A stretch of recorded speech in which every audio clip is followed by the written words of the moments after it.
आज जब हम किसी नए शहर को बसते देखते हैं तो सैकड़ों सिविल इंजीनियर्स, आर्किटेक्ट्स और भारी मशीनों की ज़रूरत पड़ती है।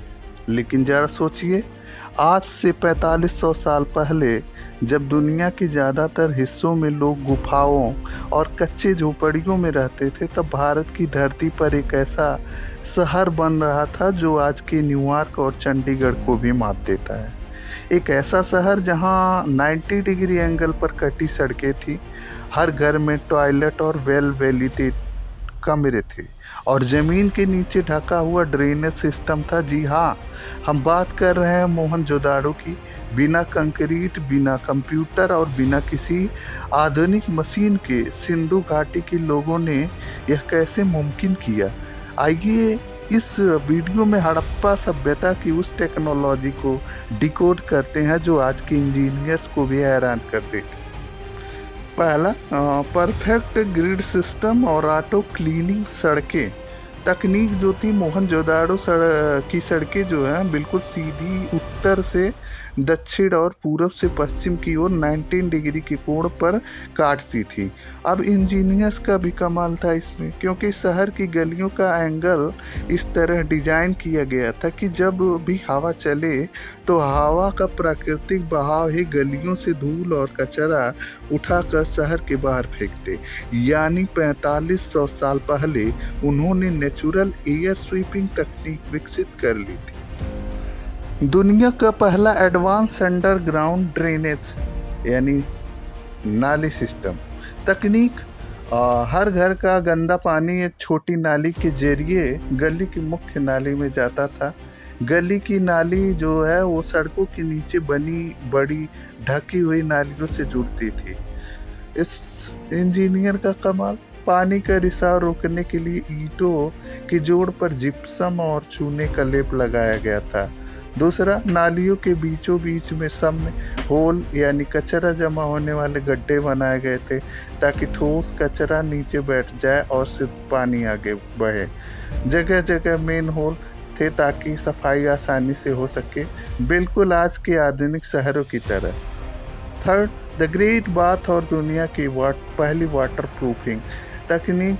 मोहनजोदड़ो का द ग्रेट बाथ, जो स्नानागार बोल सकते हैं, महान स्नानागार, सार्वजनिक आयोजन के लिए बना एक विशाल स्विमिंग पूल था। इंजीनियरिंग का कमाल, पानी को रिसने से रोकने के लिए इसमें 3 लेयर की सुरक्षा थी। पहली पकी ईंटें, दूसरा जिप्सम का मसाला और तीसरा बिटुमेन यानी डामर की लेयर। इतिहास में वाटर प्रूफिंग का यह सबसे पुराना प्रमाण है। पानी बदलने के लिए इसमें आउटलेट ड्रेन और अलग से कुआं भी था।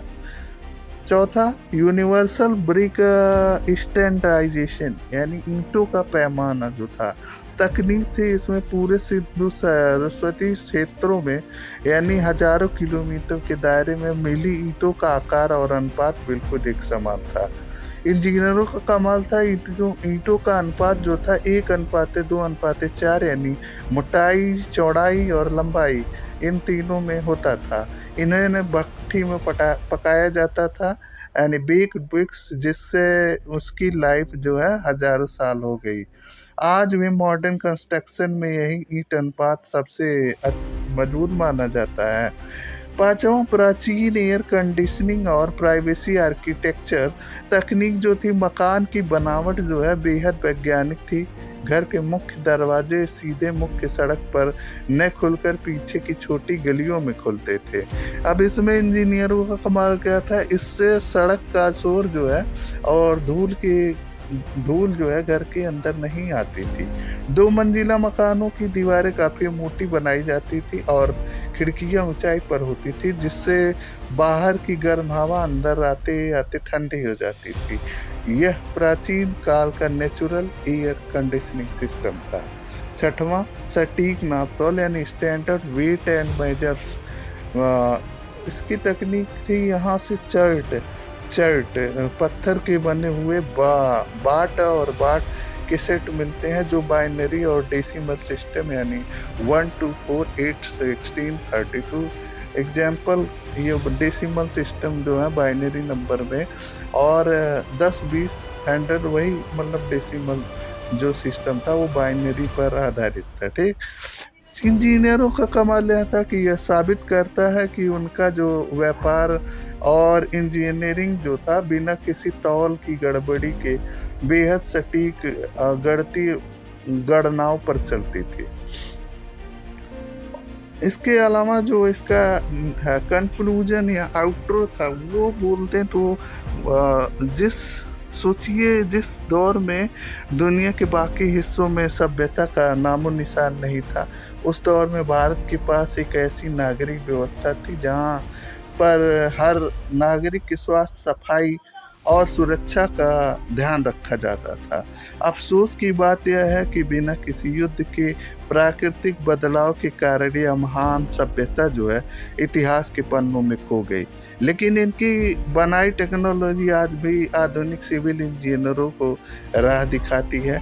अगर आपको सिंधु घाटी सभ्यता की यह इंजीनियरिंग मिस्ट्री पसंद आई तो वीडियो को लाइक करें, अपने दोस्तों के साथ शेयर करें और ऐसी ही ऐतिहासिक इंफॉर्मेटिव वीडियोज़ के लिए चैनल को सब्सक्राइब करना ना भूलें।